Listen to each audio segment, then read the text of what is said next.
Das hier ist die PlayStation VR 2, Sonys Virtual Reality Headset für die PlayStation 5. Das Teil soll Anfang 2023 in die Läden kommen und ich konnte es schon mehrere Stunden lang ausprobieren. In diesem Video erzähle ich euch, was die Hardware so kann. Unter anderem hat sie als erstes uns bekanntes VR-Headset haptisches Feedback, das heißt, das Teil vibriert, wenn mir zum Beispiel jemand in der VR auf den Kopf kloppt. Außerdem hat die PSVR 2 Pupillentracking und kann damit die Bildbereiche, auf die ich gerade drauf gucke, schärfer darstellen und besser rendern. Dadurch spart sich die Konsole an den Stellen, auf die ich nicht gerade gucke, Renderleistung. Wie gut beides funktioniert, habe ich mir im Detail angeschaut. Und ich habe auch ein paar Sachen gefunden, die mir an der Hardware nicht so gut gefallen. Ja, und außerdem habe ich auch noch 4 Spiele ausprobiert, die für die PSVR 2 rauskommen werden. Star Wars Tales from the Galaxy Edge, Resident Evil Village, The Walking Dead, Saints and Sinners Chapter 2 Retribution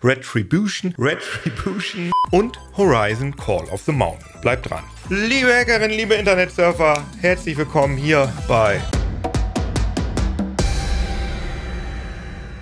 Dieses Video wird gesponsert von NordVPN. Ihr könnt mit NordVPN viele praktische Dinge machen, zum Beispiel Geld sparen. Wollt ihr zum Beispiel einen Flug oder Mietwagen buchen, beeinflusst der Ort, an dem euch die Buchungswebsite vermutet, häufig den Preis. Da kann ein Mietwagen schon mal ein paar 100 € weniger pro Woche kosten, wenn ihr euch mit NordVPN einfach irgendwo anders hintunnelt. Mit dem NordVPN-Client könnt ihr mit ein paar Mausklicks einfach ein paar Länder durchprobieren. Exklusiv über nordvpn.com/ct3003 bekommt ihr Rabatt aufs 2-Jahres-Paket und die Bedrohungsschutzfunktion gratis obendrauf. Und falls ihr später merkt, dass ihr es doch nicht gebrauchen könnt, ihr habt eine 30-Tage-Geld-Zurück-Garantie. Werbung Ende. Ich bin ja großer VR-Fan und deshalb habe ich echt nicht lange nachdenken müssen, ob ich Sonys Einladung nach London annehme, um dort einen ganzen Tag lang die PSVR 2 anzuspielen. Sony hat übrigens unsere Reisekosten bezahlt, aber natürlich keinen inhaltlichen Einfluss auf das Video genommen. Ja, und wenn dieses Video hier einige eurer Fragen nicht beantwortet, zum Beispiel wie teuer das Headset zum Start sein wird, wie viele Spiele zum Start verfügbar sein werden, ob es abwärtskompatibel ist zu PSVR 1 Titeln, das alles wollte Sony noch nicht beantworten.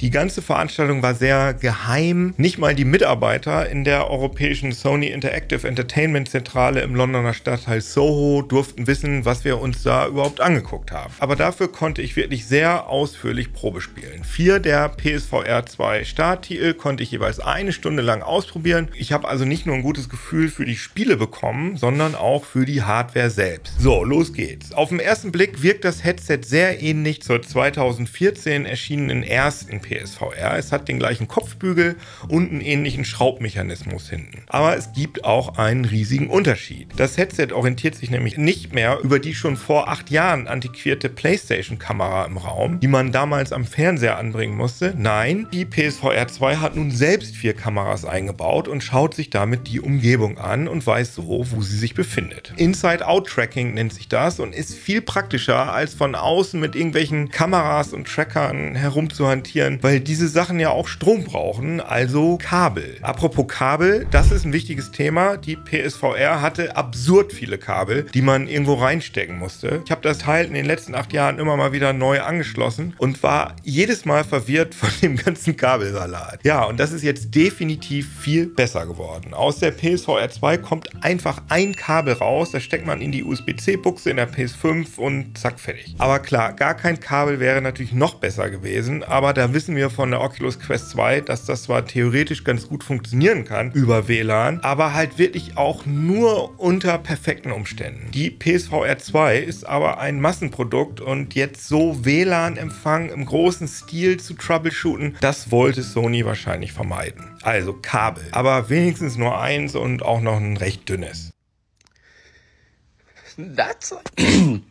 That's pretty average. That's normal size. Ich habe mich bei meinen PSVR 2 Testläufen ein paar Mal im Kabel verheddert, aber ja, ich finde, da kann man mit leben. Worrying about the wire of the headset, you've just got your leg a bit through your legs. There Vor allem, weil Kabel einfach immer eine optimale Bildqualität liefern und Funkübertragung zwar generell okay funktionieren kann, aber zumindest ich hatte bei meinen Tests mit der Quest 2 und der HTC Vive immer wieder mal kurze Bildstörungen. Das passiert mit Kabel natürlich so nicht. Achso, und die andere Alternative ist natürlich, die ganze Bildberechnung ins Headset zu verlagern, wie das die Meta Quests auf Wunsch auch machen. Das geht, aber da steckt natürlich deutlich weniger Grafikpower drin. Also quasi Smartphone-Hardware versus eine ausgewachsene PS5. Die PSVR 2 bringt schon wirklich deutlich bessere Grafik mit als so eine Meta Quest 2 im autarken Modus. Dazu aber später mehr. Das allergrößte Problem bei der ersten PSVR waren die Handcontroller. Das waren damals nämlich ernsthaft die PlayStation Move Controller von 2010. Und die haben einfach deutlich schlechter funktioniert als die der Konkurrenz. Die PSVR 2 dagegen hat jetzt Controller, die sogar in einigen Aspekten ein ganzes Stück besser sind als die Konkurrenz von Meta und Valve. Die sogenannten Sense-Controller der PSVR 2 haben nämlich unter anderem diese adaptiven Trigger der PS5-Controller eingebaut. Das heißt, dass der Trigger-Button einen vom Spiel festgelegten Widerstand haben kann. Das war zum Beispiel sehr gut zu spüren bei den Blastern in Star Wars Tales of the Galaxy's Edge. Ich wollte jetzt erst Laserpistole sagen, aber das ist im Star Wars-Universum ja partikelbasierte Energie, die da rauskommt. Also halt diese Piu-Piu-Piu-Dinger. Ihr kennt die ja. Jedenfalls, wenn man hier so ein Teil in die Hand nimmt, dann kann man den Abzug zuerst sehr leicht herunterziehen, aber ein Schuss wird erst ausgelöst, wenn man den Trigger über den Widerstand zieht. Und das fühlt sich ziemlich gut an und das hat in dieser Form kein anderes VR-Headset. Außerdem sind in den PSVR 2 Controllern die gleichen haptisches Feedback-Vibrationsmotoren eingebaut wie in den PS5 Controllern. Das heißt, dass man damit sehr feinfühlige Vibrationseffekte auslösen kann und auch das beherrscht so kein Konkurrent. Allerdings sind die Teile auch sehr groß und vor allem ist es ein bisschen schwierig, sie so richtig in die Hand zu nehmen, also wo man jetzt genau anfassen muss. Bei mir haben die 4 Stunden Probespielen bei Sony jedenfalls nicht ausgereicht, um das souverän und vor allem mit so einem Headset auf dem Kopf hinzubekommen. Aber okay, das ist jetzt echt Jammern auf hohem Niveau. Ernsthafter haben mich 2 Sachen gestört. Die PSVR 2 hat wie der Vorgänger keinen Lautsprecher oder Kopfhörer eingebaut. Man muss also entweder mit verkabelten Ohrstöpseln hantieren oder mit kabellosen Kopfhörern. Bei Sonys Anspielveranstaltung war das der offizielle PS5 Pulse 3D-Kopfhörer. Der funktioniert zwar gut, aber ich finde das sehr unelegant, wenn man quasi 2 Headsets auf dem Kopf hat und immer dran denken muss, welches man jetzt zuerst abnehmen bzw. aufsetzen muss. I'm sorry, no way. Das hat Valve mit den berührungslos zum Ohr abstrahlenden Lautsprechern deutlich besser gelöst. Außerdem hat mich noch eine Kleinigkeit genervt, aber das könnte etwas sein, das bis zur Veröffentlichung des Headsets noch repariert wird. Also das bitte bis zum Test der finalen Hardware noch mit einem Körnchen Salz betrachten. Die PSVR 2 hatte bei meinen Probeläufen in London einen ziemlich kleinen Sweet Spot. Ich musste die Linsen also sehr exakt vor meinen Augen hin und her ruckeln und war die Platzierung nicht optimal, konnte ich zum Beispiel bei weißer Schrift sehr deutliche Farbsäume und Unschärfen wahrnehmen. In bestimmten Positionen und Winkel war die Bildqualität aber super. Die PSVR 2 nutzt anders als die PSVR 1 nun Fresnel-Linsen. Und diese Art von Linsen erkennt man an diesen charakteristischen ringförmigen Rillen. Fresnel-Linsen haben den Vorteil, dass man sie dünner bauen kann, aber eben auch Nachteile bei der Abbildungsqualität. Alle aktuellen Headsets verwenden aber diese Linsen. Nur die erste PSVR, die gehört zu den wenigen Modellen mit normalen optischen Linsen, weshalb mir das Bild der PSVR 1 auch immer ziemlich gut gefallen hat. Die PSVR 2 hat aber jetzt eine deutlich höhere Auflösung, genau genommen 4-mal so hoch. Die PSVR 1 zeigt pro Auge 960 x 1080 Bildpunkte, also 1,0 Megapixel. Die PSVR 2 2000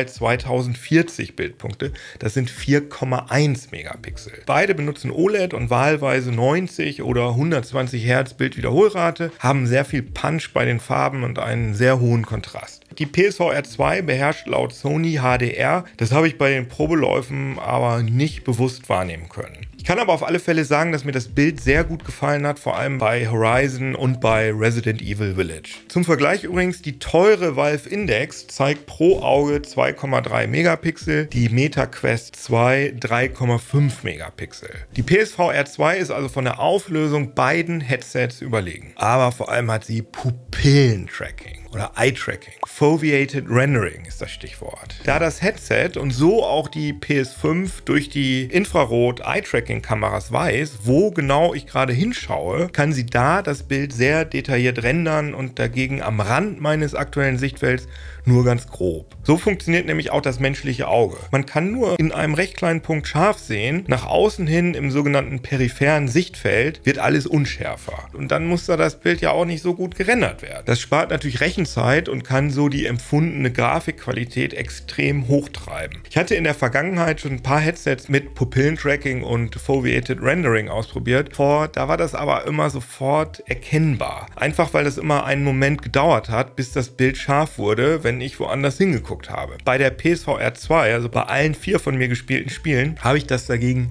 null wahrgenommen. Und zwar auch, wenn ich mich sehr stark darauf konzentriert habe. Das wirkte einfach komplett natürlich, also fast zu gut, um wahr zu sein. Bei Horizon Call of the Mountain konnte man das Pupillentracking aber deaktivieren und dann hat das System einfach auf den Mittelpunkt des Bildes scharf gestellt. Der Unterschied war da deutlich zu erkennen, wenn man da dann nämlich nach außen geschaut hat, war das klar unschärfer. Leider haben wir von den Entwicklern noch keine Details dazu bekommen, wie viel Leistung dieses Foveated Rendering in der Praxis wirklich einspart. Also wie viel besser die Grafikqualität bei gleicher Rechenpower sein kann. Ich muss aber sagen, dass zum Beispiel Resident Evil Village auf der PSVR 2 zu den detailliertesten Darstellungen gehört, die ich jemals in VR erlebt habe. Aber ob das allein der Verdienst von Foveated Rendering ist, das kann ich jetzt noch nicht sicher sagen. Ich habe übrigens die PSVR 2 über meiner normalen Brille verwendet. Das war überhaupt kein Problem. Achso, und übrigens kann man anders als bei der PSVR hier an dem Rad da oben auch den Pupillenabstand einstellen. Die Kalibrierung mit Eye-Tracking und Augenabstand dauert ein paar Sekunden, wird dann aber einfach abgespeichert und danach setzt ihr das Ding einfach auf und könnt loslegen.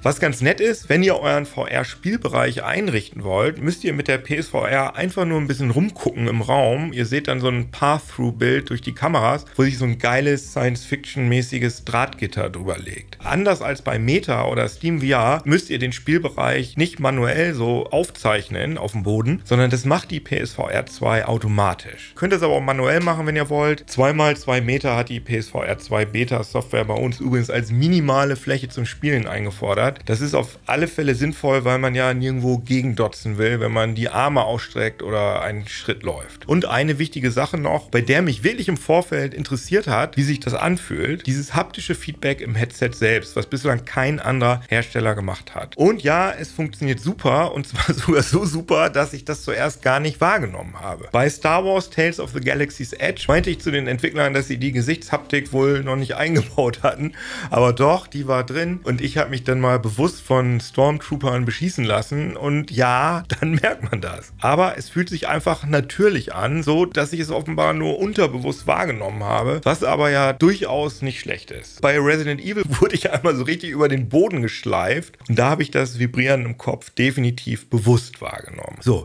und wie ist denn jetzt mein vorläufiges Fazit zur Hardware? Also erstmal, um die Preis-Leistung einzuschätzen, bräuchte ich natürlich den Preis und den gibt es noch nicht. Was ich aber definitiv sagen kann, PSVR 2 ist eine deutliche Verbesserung zur PSVR 1. Sie trägt sich super angenehm, diese Drehmechanik ist einfach ergonomisch richtig gelungen und sie liefert vor allem ein tolles Bild mit gutem Sichtfeld und vor allem super Farben und viel Kontrast, wenn sie denn richtig vor den Augen sitzt. Und dann muss sie sich auch vor den populärsten Mitbewerbern Meta Quest 2 und Valve Index absolut nicht verstecken. Und auch die Controller sind super, die ganz klar das beste haptische Feedback auf dem Markt zurzeit bieten. Außerdem gibt es noch haptisches Feedback im Headset selbst, was jetzt für mich nicht der krasse Gamechanger ist, aber auf jeden Fall nett zu haben. Was das Headset aber wirklich auf lange Sicht zukunftssicher machen kann, ist das Pupillentracking, mit dem dank Foveated Rendering die PS5 auch noch gute Rendering-Qualität zeigt, wenn die PC-Konkurrenz ohne Pupillentracking schon auf schnellere Grafikkarten zugreifen kann. Aber naja, PC-VR ist ja leider ohnehin so gut wie tot, bleiben also vor allem die autarken Meta-Headsets mit ihrer Mobilhardware als Konkurrenz. Und da ist die PS5 auch ohne Foveated Rendering kilometerweit überlegen, mit dann sogar meilenweit. Schade finde ich, dass keine Lautsprecher oder Kopfhörer eingebaut sind. Und außerdem ist mir ja, wie gesagt, der kleine Sweet Spot aufgefallen. Da muss man dann mal sehen, wie die finale Hardware so funktioniert. So, und jetzt ganz wichtig noch zu den Spielen. 4 Titel habe ich angespielt. Sony sagt allerdings nicht offiziell, dass es sich hier um Launch-Titel handelt, sondern nur, dass die Spiele im Launch-Fenster erscheinen. Ich gehe die 4 mal der Reihe nach durch. Star Wars Tales from the Galaxy's Edge Enhanced Edition. Ihr könnt es euch vielleicht schon am Nachsatz mit der Enhanced Edition denken. Hier handelt es sich um eine Neuauflage des gleichnamigen Meta Quest 2 Titels von den an Lucasfilm angedockten ILMX Labs. Seit 2015 gibt es die schon und die haben schon einige wirklich nette VR-Projekte gemacht, wie Vader Immortal zum Beispiel. Tales from the Galaxy's Edge und Secrets of the Empire sind meine persönlichen ILMX Labs Lieblingsspiele. Galaxy Edge ist ein First-Person-Story-Shooter, den man im Grundspiel nach rund 3 Stunden durch hat. Es ist aber auch noch ein DLC erschienen namens Last Call, der bringt in etwa nochmal so viel Spielzeit mit. Das Ding ist sicherlich nicht spektakulär, aber es macht halt einfach Spaß, mit so einem Pew-Pew-Pew-Blaster Stormtrooper zu beballern. Außerdem sind C3PO und R2D2 mit dabei und man kann an denen sogar mit Werkzeug so rumschrauben und das hat Charme und das hat mir auf jeden Fall Spaß gemacht. Die Enhanced Edition für die PSVR 2 hat etwas verbesserte Grafik, aber man merkt deutlich, dass das Spiel eigentlich für den Mobilprozessor in der Quest 2 entwickelt wurde. Ungefähr das gleiche gilt auch für Walking Dead Saints and Sinners Chapter 2. Der erste Teil war ebenfalls vor allem auf den autarken Meta-Quests erfolgreich, aber das Spiel wird grafisch und in Sachen Waffenhandling ein bisschen weniger poliert als AAA-Titel wie Half-Life Alyx. Ja, wer Bock auf Zombies, die heißen hier ja Walker. Am I allowed to call these guys zombies? Or You can call them whatever you want, right?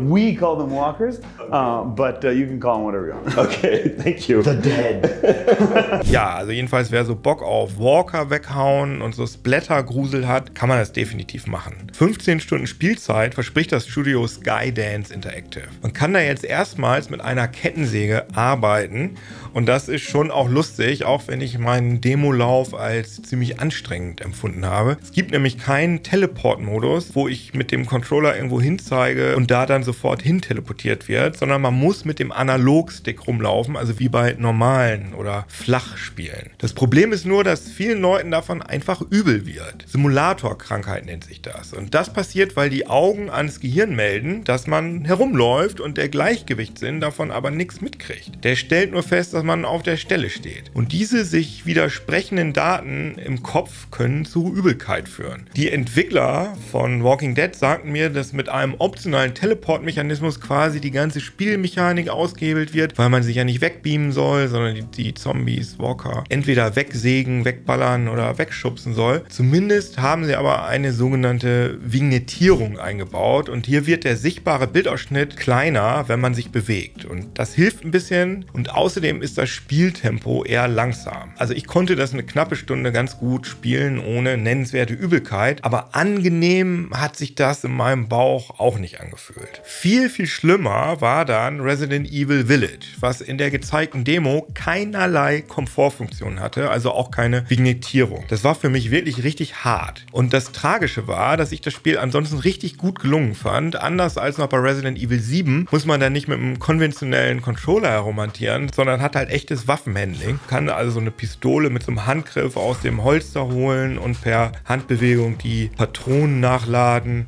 Das ist schon gut gelungen. Und das Spiel sieht wirklich fantastisch aus in VR und zeigt im Vergleich zur 2D-Version deutlich, wie viel Detailarbeit in diesem Spiel steckt. Man kann in Holzvertäfelung kleinste Kratzer erkennen und die ganzen Dekorationen, die da im Haus rumstehen. Das ist einfach alles super hübsch. Aber das Spiel macht Sachen mit den Körpern der Spielerinnen und Spieler, die einfach super unangenehm sind. Zum Beispiel, dass das Spiel Cutscenes aus der Ich-Perspektive zeigt. Man hat dann auf einmal keine Kontrolle mehr über den eigenen Körper, wird also gefühlt rumgeschoben und geschubst und das war auch bei Resident Evil 7 so und das hat da auch schon nicht funktioniert. Das ganze Netz ist voll von Leuten, die sagen, ist das normal, dass mir Hunde elend wird, wenn ich das spiele? Das Schlimmste ist aber, dass man in Resident Evil Village einfach in einer krassen Geschwindigkeit unterwegs ist, was bei mir wirklich dazu geführt hat, dass ich meine Demo zwischendurch abbrechen musste und erstmal ein Glas Wasser trinken. Dabei wollte ich das gerne spielen. Und tragischerweise zeigt das nicht von Capcom, sondern von den Armature Studios entwickelte Oculus Quest 2 VR Remaster von Resident Evil 4, wie gut Resi funktionieren kann in VR. Bei dem Spiel habe ich schon 20 Stunden auf der Uhr, absolut ohne Probleme. Ich habe Teleport aktiviert, was von außen vielleicht nicht so super immersiv aussieht, aber für mich gut funktioniert. Außerdem wird bei Cutscenes in 2D umgeschaltet. Das ist auch nicht so immersiv, aber halt definitiv besser als Übelkeit. Und ich weiß, dass das ein Riesenstreit in der VR-Community ist und dass viele VR-Fans Teleport vehement ablehnen und sagen, ja, ihr müsst euch einfach dran gewöhnen. Aber ey, ich nutze seit fast 10 Jahren regelmäßig VR. Ich habe mich nur insofern dran gewöhnt, dass ich freie Bewegung in VR aushalten kann. Aber es sich halt trotzdem ziemlich unangenehm anfühlt und ich das niemals freiwillig machen würde, sondern nur, wenn ich in VR was testen muss. Was mich vor allem ein bisschen aufregt, VR-Übelkeit war jahrelang kein Thema mehr für mich, weil so gut wie jede von mir genutzte Software zumindest eine optionale Teleport-Funktion anbietet. Aber nun gibt es bei einem Event 2 von 4 Spielen zu sehen, bei denen zumindest zum aktuellen Zeitpunkt keine Teleport-Funktionen drin sind, die also von Millionen von Menschen de facto nicht gespielt werden können. Und das bei Sony, die sich bei ihren First-Party-Titeln ja sehr mit Barrierefreiheit hervorgetan haben, also wo es ganz viele Funktionen gibt, damit das von möglichst vielen unterschiedlichen Menschen und auch Menschen mit Behinderung gespielt werden kann. Hier ist zumindest für mich die Message, wenn du für unsere Spiele nicht hart genug bist, dann sollst du die auch nicht spielen. Übrigens mal ganz kurz folgender Artikel hier eingestreut. Ein Resident Evil Producer von Capcom konnte RE7 nicht in VR spielen, weil ihm schlecht geworden ist. Leute, merkt ihr selbst, oder? Ich will Sony jetzt aber auch nicht zu hart kritisieren, denn bei ihrem eigenen Spiel Horizon Call of the Mountain gibt es erfreulich viele Komfortfunktionen. Wenn man will, kann man zum Beispiel laufen, indem man die Controller